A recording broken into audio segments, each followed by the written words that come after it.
Sábado Verde, radio y podcast, en la radio pública de la ciudad de Buenos Aires. Claudio Bertonati es naturalista, museólogo, docente argentino dedicado a la conservación de la naturaleza y del patrimonio cultural, un gran maestro de cientos y cientos de pibes y pibas de la Argentina.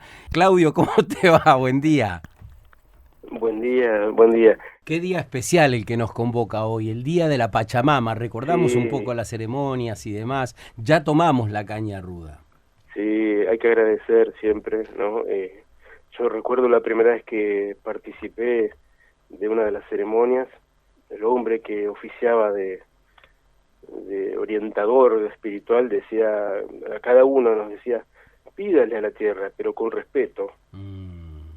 Y bueno, hay que pedir y agradecer, sobre todo agradecer, sobre todo en este contexto, ¿no? Que global tan complicado, donde vivimos, atravesamos un tiempo difícil, lleno de transformaciones, donde yo veo que esta crisis global es integral, ¿no? Y si algo la caracteriza, me parece que son todas rasgos negativos, como una suerte de embrutecimiento violento, ¿no? No solo hacia el mundo natural, sino hacia nuestros semejantes. Justo hace poco, esta semana, leí un informe donde la violencia a nivel mundial se ha manifestado en conflictos bélicos que han crecido muchísimo, a una velocidad muchísimo mayor que en los últimos 20 años, 30 años, o sea que vamos un poco a contramano de donde deberíamos ir. Nos conocemos hace tantos años, décadas, Claudio, y yo me animo a decir que hace 20... Más de 30. Sí, bueno, ¿ves? Hace 30 años me parece que imaginábamos este presente de un modo bastante diferente, ¿no? Y en muchos casos resulta sorprendente este índice que acabas de dar. No pensábamos que eso iba a declinar, que la humanidad iba a tener un salto de conciencia, una idea de trascendencia diferente, ¿no? ¿Vos te acordás que en un momento con Darío Raris tenías un micro en Telenoche que era A5 del 2000? Sí, tenés razón, gran productor de tele. Sí. Y a 5 años del 2000, ¿qué imaginábamos nosotros? ¿Viste? Que nos iba a ir mejor, que íbamos a resolver muchos problemas crónicos, pero bueno, el informe que leí se llama Global Peace Index, ¿no? Del 2026. Sí. Y ese informe dice, por ejemplo, que en este momento no hay 2 guerras nada más, hay 103 conflictos bélicos a nivel mundial. Y yo digo, si hay 103 conflictos para unos 160 países que hay en el mundo, es decir, por lo menos hay casi una mitad que está involucrado en una guerra o en un conflicto, o resolviendo sus problemas de manera violenta y destructiva.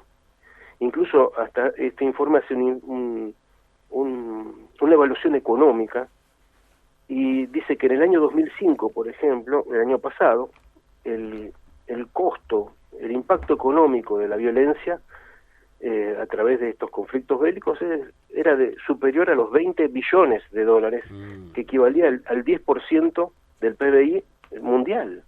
O sea, yo digo, imaginemos nosotros si ese 10% del PBI se aplicara a contrarrestar el hambre, la pobreza, a restaurar ambientes degradados, a desarrollar mejor la ciencia, a conformar un fondo para atender la desgracia laboral que sufre la humanidad. Hay una gran crisis laboral. A mí a veces me resulta muy difícil entender cómo los liderazgos no hacen foco en eso, porque a mí me da la impresión que vendrán sociedades debilitadas, más allá de todo lo que podamos decir de redes y demás. Si no hay trabajo, que es lo esencial, si no podemos encontrar dónde desarrollarnos, es muy difícil pensar en comunidades organizadas, ¿no? Y mira, cuando las personas no pueden satisfacer sus necesidades primarias, ¿y qué podemos esperar? que se preocupen por la educación pública, por la salud, no, están tratando de llegar a la superficie para no ahogarse y tomar una bocanada de aire, ¿no?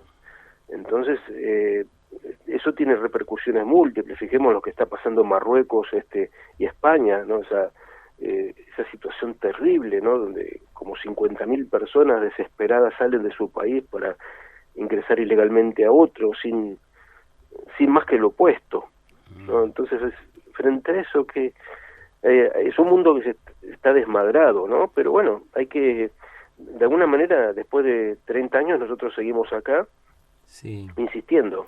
Pero qué bueno que cites esto de las inmigraciones, porque muchas personas piensan que eso es antojadizo, ¿no?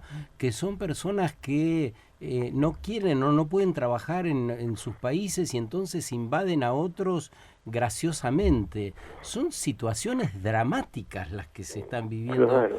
y que no son como simples de analizar de si las dejas entrar o no. Se trata de la vida o la muerte, ¿no? La posibilidad de intercambiar o la desesperación por vivir, ¿no?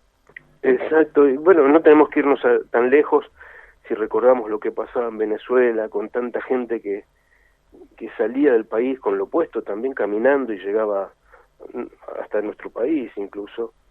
Sí. O sea, no, este es un fenómeno global también, que nos pone sobre la mesa muchas cosas.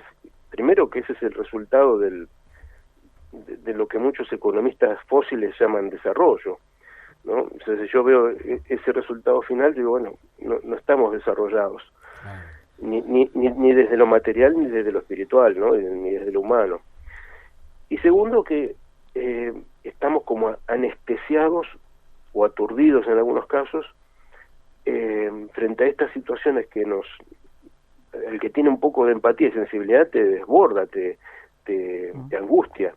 Pero hay una mayoría que no, que vive en su mundo, mirando el celular, las redes sociales, y donde sí, claro, uno puede preguntarse, pero ¿qué es lo que puedo hacer yo desde mi lugar? Y ante esa primera sensación de impotencia, mucha gente opta por la fuga, por ir a revisar, escuchar música o revisar las redes y distraerse.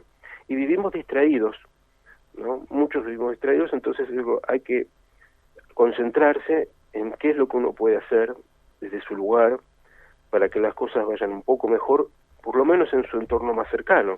Sí, ¿No? además, Claudio, citabas la economía y posiblemente haga falta volver a estudiar, a emular los diseños y los procesos de la naturaleza para resolver problemas humanos de un modo sostenible como necesitamos ahora.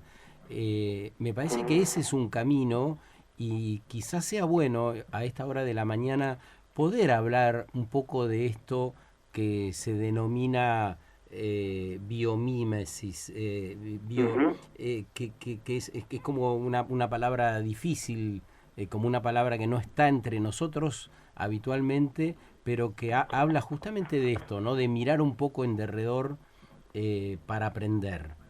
Bueno, te agradezco, porque para mí es un tema fascinante, que por suerte desde hace ya muchos años vine desarrollando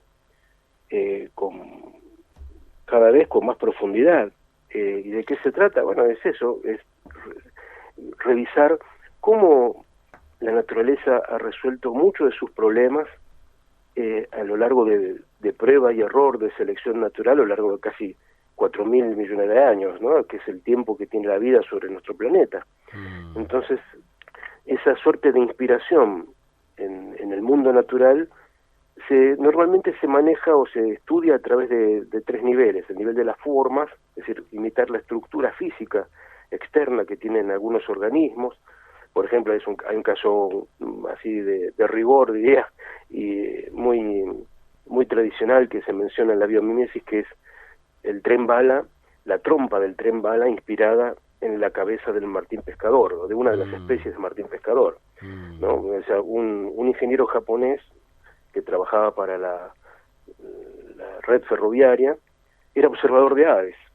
Y ese ingeniero se preguntó muchas veces por qué el martín pescador, cuando se lanzaba de una rama hacia un pez bajo el agua, no salpicaba, no hacía ruido, iba velozmente. Entonces, al estudiar la forma de esa cabeza, dijo, bueno, si hacemos lo mismo en la trompa de un tren, vamos a lograr el mismo efecto posiblemente. Pasamos de un medio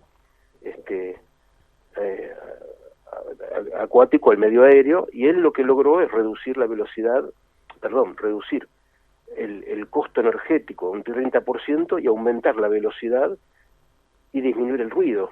Claro. Así que eso es en cuanto a la forma. Después hay un nivel de procesos. Se trata de imitar o fabricar o transformar las cosas a un nivel industrial para crear materiales resistentes a temperatura, por ejemplo, imitando la forma de los corales, de algunos caracoles marinos, el carbonato de calcio, como sin necesidad de un calor extremo. O sea,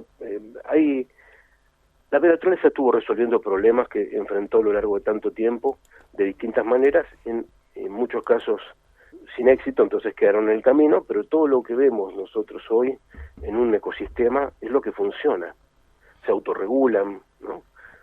Y después, bueno, tal vez la aspiración máxima de la biomímesis es que las ciudades vivan como un ecosistema, donde se proveen de sus propios recursos y donde todos los residuos que se generan son reciclados. O sea, uno camina por un bosque, por una selva y no encuentra montañas de basura. La naturaleza recicla todo, reutiliza, es un cero residuos, es un ejemplo de economía circular perfecta. ¿No? Pero somos como duros para el aprendizaje. Sí. Y para el cambio de hábitos, básicamente, ¿no? Bueno, sí. Todos nuestros problemas, yo siempre desemboco en que todos nuestros problemas tienen que ver con la forma en que pensamos y sentimos. Es decir, que tienen un carácter mental, ¿no? Yo diría que es un mental y cardíaco. Tiene que ver cómo pensamos y cómo sentimos. Entonces, en la forma que estructuramos nuestros valores, o sea, qué es lo que nos motoriza, qué es lo que nos desvela, qué elegimos, ¿no? Depende de todo eso, depende cómo nos va, y cómo nos va es a nivel global. Entonces digo, bueno, si el resultado final es que generamos incendios de manera despreocupada, generamos basurales, es porque en el fondo todo eso surge de una forma desordenada o mal pensada, ¿no? Y mal sentida también, porque también es una realidad que nosotros vivimos. La cultura urbana amenaza de alguna manera la cultura rural, pues eso viniendo de Bragado, lo habrás visto muy claramente, el cambio de vida, ¿no? Y eso provoca o aumenta la desconexión con la intimidad de nuestro paisaje. Sí. Y cuando hablo de la intimidad, digo, es el conocimiento de esa diversidad biológica, de todo lo que contiene en materia de especies, pero también toda la riqueza cultural que está asociada. Entonces digo, si uno desconoce un paisaje o le da la espalda o vive alejado, ¿y cómo va a saber qué plantas, qué animales, qué hongos hay y quiénes se han inspirado en ellos para pintarlos, para cantarles, para escribirles? Entonces nos vamos como desvaneciendo o homologando a nivel mundial en un homo urbano, un ser urbano que vive bastante enajenado. Claro, mira, escuchándote, Claudio, pensaba en este modo de ver la vida encontraríamos buenos argumentos para la descentralización que necesita la Argentina, porque todo el mundo lo dice a lo largo y ancho del país. No está bueno concentrarnos en las grandes ciudades, cada vez van a ser mayores los problemas y la adaptación yo siento a veces que no va a alcanzar. Fíjate la ciudad de Buenos Aires con el parque automotor. Las calles, los espacios siguen siendo los mismos. Las obras de infraestructura más en estos tiempos, son imposibles de desarrollar. Es dinero que por ahí además se podría invertir en otras cosas. Y el parque automotor crece exponencialmente. Por lo tanto, ahí hay una ecuación que naturalmente no cierra. Si le agregamos todo esto que decís vos, de la conexión con la naturaleza, con un modo diferente de resolver los problemas y de atender los procesos, creo que deberíamos desembocar en un proyecto colectivo que nos lleve a desarrollar pequeñas comunidades o comunidades a escala, porque territorio hasta ahora por lo menos hay. Vamos a ver qué pasa con esta ley si no se privatiza en demasía, ¿no? Sí, pero es verdad que venimos forzando las ciudades a crecer cuando ya eso demuestra que no aceptamos los límites de los espacios. Somos anárquicos, y entonces como somos anárquicos, no aceptamos los límites, forzamos a los territorios a dar más de lo que pueden dar. Y por ejemplo, este caso que vos mencionás del parque automotor, ¿no?, de crecimiento de los autos, de cada vez hay más personas y más personas tienen más autos. Entonces, ¿a qué obliga? A poner normas de tránsito que son prácticamente viciadas, forzadas, donde hay lugares que hay que ir a una velocidad ridícula y hay otros que no están ni regulados, pero cada vez aumentan más las multas. Termina siendo restrictivo, ¿no? Claro, te alienta, uno se pregunta para qué tiene autos y por qué, y te obliga a manejarte con transporte público, que es lo ideal. Entonces, digo, ¿para qué llegar a eso? Y por qué no desatomizarnos en lugares más pequeños donde podemos vivir mejor. De hecho, es la conversación constante en mi casa desde hace décadas, buscar la vuelta de cómo podemos ir a vivir a un lugar más tranquilo, más en contacto con el mundo natural, y sabemos que no es fácil, porque nos consta que no es fácil, pero hay que tener esos anhelos. Y creo que ahí es la política pública la que debe atender esos anhelos, que vos los mencionás como propios, y yo estoy seguro que muchas de las personas que nos están escuchando esta mañana tienen frente a sí el mismo dilema, ¿no? ¿Dónde vivir? ¿Dónde desarrollar sus familias? ¿Dónde instalarse para vivir sus sueños? Y me parece que ahí otra vez, ¿no es cierto?, la redistribución de las partidas que a veces la economía las asigna de un modo contradictorio, podrían atender este anhelo y esta cuestión tan central de las personas, elegir el lugar donde vivir y que ese lugar esté cercano, bueno, a la Pachamama, vamos a decir en este día. Y tenemos, vos Karina, querías decir algo porque hay llamado, ¿no? Sí, ¿cómo estás, Claudio? Muy buenos días. Hola. Ay, qué lindo escucharte. Siempre. No, un beso. No, una cosita nada más para agregar a esto, ¿no?, que decía Sergio, de elegir el lugar donde vivir. Lo que pasa que un poco hablando de cómo se vive, y esto que decías, Claudio, de salir a la superficie a tomar una bocanada de arte también, sería maravilloso, también, sí. De arte sería maravilloso, de aire, mirá qué fallido el mío. No, pensar que, claro, con la gente pensando cómo pagar un alquiler, cómo llegar a fin de esto, imagínate dónde queda la ilusión de dónde poder vivir también, ¿no? Del anhelo de dónde poder vivir. Bueno, eso por un lado, y por otro lado tenemos a Claudia de Balcarce, que te pregunta, dice, leí que darás un curso online, Claudio, soy estudiante de biología, ¿podría anotarme o es para profesionales especializados? Empieza el 5 de agosto, un curso de biología de la conservación. Sí, Claudio, bueno. Si querés contestar. Bueno, muchas gracias. No, el curso, yo siempre doy cursos, no para especialistas, porque el especialista no los necesita. Entonces doy cursos pensando en aquel que le puede servir, ¿no? Y cuando digo aquella persona que le puede servir, no es solamente estudiantes de biología, que por supuesto son bienvenidos, porque tienen un tema central en el que poder echar una mirada y buscarle la vuelta para justamente analizar cómo podemos salir de esta encrucijada, ¿no?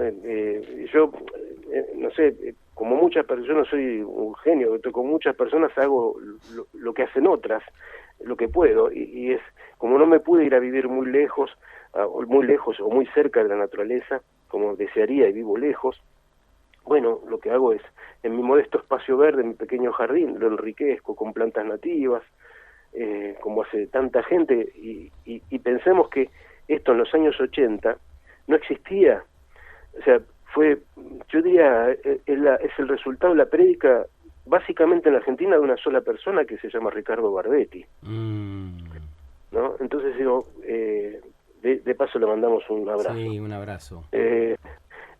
Entonces pienso que, ¿cuánto tiempo lleva?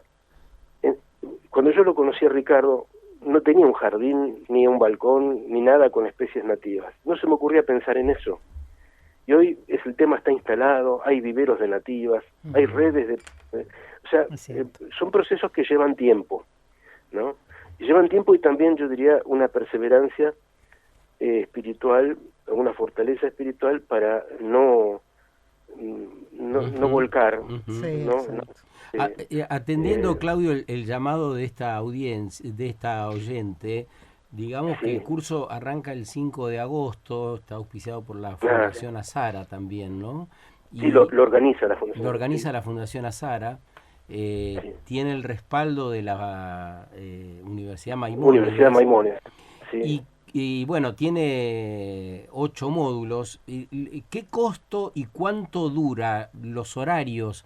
Porque quizás haya más personas interesadas en esto. Bueno, muchas gracias, pero voy a responder, pero pienso que no tiene que ser un aviso publicitario, porque es más importante que yo aspiro más que la gente retome un tema, el que más le guste, escuchando este programa, o viendo otros, o escuchando otros, que con un curso yo no le cambio la vida a nadie. No, pero es una herramienta, ¿no? Exacto, simplemente lo que aspiro es compartirlo, primero devolver lo que me han enseñado mis maestros, ¿no? Que es un acto también de tratar de hacer justicia y darle continuidad a enseñanzas que he recibido, u otras que me ha tocado aprender cuando digo mis maestros, los de la universidad, y muchísimos del campo, claro, ¿no? Tengo muchos y grandes maestros que vivo evocando, mujeres y hombres, paisanos, hombres del campo, que me han enseñado a ver el mundo de otra manera, ¿no? Que no estaba, muchos libros no figura todavía. Así que bueno, sí, el curso tiene 8 módulos u 8 clases que son sincrónicas, a distancia, es decir, nos conectamos por Zoom, y aquellas personas que no pueden verlo queda grabado y lo pueden ver la grabación. Y es los miércoles de 18 a 19:30. Empieza este miércoles. Empieza este miércoles, sí. Y ahí los temas que vamos a tratar, bueno, tienen que ver con analizar cuál es el origen, las causas de la crisis ambiental, que, como ya le dije antes, está inserta en una mayor, ¿no? Una crisis global, una crisis de civilizaciones, ¿no? Y a partir de ahí ir desmembrando esas causas, cómo desembocan en problemas, cómo esos problemas generan consecuencias, y cómo podemos estructurar o ver las soluciones que se han aplicado, ¿no? Entre ellas la biomímesis que mencionamos antes, pero hay muchas otras, ¿no? Y después algo que siempre a mí me desvela es tratar de hablar con cierta propiedad, diría yo, o manejar términos con cierto rigor, porque en materia ambiental se manejan como sinónimos palabras que no lo son, como naturaleza y paisaje. No es lo mismo, o sea, el paisaje contiene elementos de la naturaleza, pero cuando yo digo paisaje estoy involucrando todo lo cultural también, todo lo humano. Total. ¿No? Entonces no es lo mismo naturaleza y paisaje, y no es lo mismo conservar, proteger y preservar. O sea, muchas veces son utilizados como sinónimos, pero son cosas distintas. Preservar es dejar un paisaje, una población en el estado en que se encuentra. Proteger implica adoptar medidas para evitar que un daño, una amenaza, un problema avance, y conservar es una forma de gestionar poblaciones, especies o paisajes, ¿no? Para que puedan perpetuarse o mantenerse en el tiempo, y a veces esa gestión implica tomar medidas de preservación, otras de conservación y otras de uso. Claro, ¿no? También con la Así palabra que, sostenible y sustentable, ¿no? Hay diferencias. sí, porque hay todo un debate estéril para mí, libresco. Todo surge a partir de una mala traducción de la palabra inglesa, sustainable. Entonces, a partir de ahí ya tenemos un montón de personas que han empezado a debatir sobre, y yo digo, miren, no hay, por supuesto lo voy a explicarlo eso, pero yo digo, acá lo importante es, más allá de la palabra, es el espíritu de la palabra, ¿no? ¿Qué quiere decir? Y eso es lo que yo creo que tenemos que ponderar, más allá de algo semántico o estrictamente lingüístico. Yo diría, no, acá lo que hay que ponderar es que tenemos que desarrollarnos de verdad. Y ese desarrollo de verdad, no, yo siempre digo, no hay mucho modelo de desarrollo. El único modelo de desarrollo que yo conozco es aquel que respeta los límites del mundo natural, los límites del planeta. Bueno, no hay otro modelo de desarrollo. Exacto. Bueno, para entender eso es que nosotros mencionábamos, no hacemos publicidad y menos en esta radio, así que a nosotros nos parecía importante hablar un poco sobre esto que arranca y que uno puede introducirse desde cualquier lugar de la Argentina u otros países. Sí, porque, de hecho, vos sabés que tenemos alumnos estudiantes que se han inscrito desde Uruguay muchísimo, desde Paraguay, desde Bolivia, desde Estados Unidos hay un inscripto ya este año también. Porque me parece que para entender todas estas cosas y hacer un cambio verdadero, o al menos intentarlo, necesitamos conocer y tener un marco teórico, como decís, un marco conceptual, y después tener nuestras conversaciones significativas, porque si no nos quedamos con esos títulos fuera de contexto, con esos reels, con 1 minuto y medio de algo que escuchamos y nos resonó por algún lado, pero que podrían llevarnos a caminos equivocados. Y la verdad que es un momento para no perder demasiado el tiempo y hacer foco lo más rápido posible. Mándenle un beso enorme a Claudio Bertonati, la persona más noble, inteligente y buena que conozco. Un ser humano extraordinario, dice Irene Weiss, que está prendida escuchando desde que arrancamos a conversar. Me mando un beso grande. Irene fue mi maestra. O sea, yo no hago más que darle continuidad también a lo que ella sigue enseñando, porque por suerte sigue enseñando y yo sigo aprendiendo. Pero, bueno, nos vemos poco, pero nos queremos mucho. Claro. Eso me pasa con muchísimas personas, porque vivo abocado a mis temas y bueno, no hago muchos sociales, ¿no? Usted consta.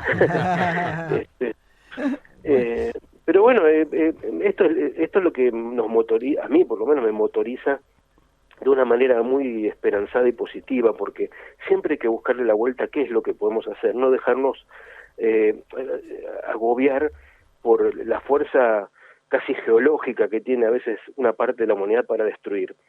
Entonces, bueno, frente a eso hay que ponerle conocimiento, cabeza y corazón a nuestros actos, pensar, también de qué manera podemos desarrollarnos, o sea, cuál es nuestra misión en esta vida, qué oportunidades tenemos y cómo las aprovechamos, ¿no? Lindo eso. Entonces, gracias, Claudio, por este rato con nosotros. Gracias a ustedes, muchas gracias por permitirme hablar de estos temas una vez más. Un placer. Curso sobre la biología de la conservación. De esto estábamos hablando ya en el final de la nota. Si les interesa, pueden googlear o entrar a inclusive al Instagram de Claudio Bertonati, Natura y Cultura se llama. Sábado Verde, radio y podcast. En la radio pública de la ciudad de Buenos Aires.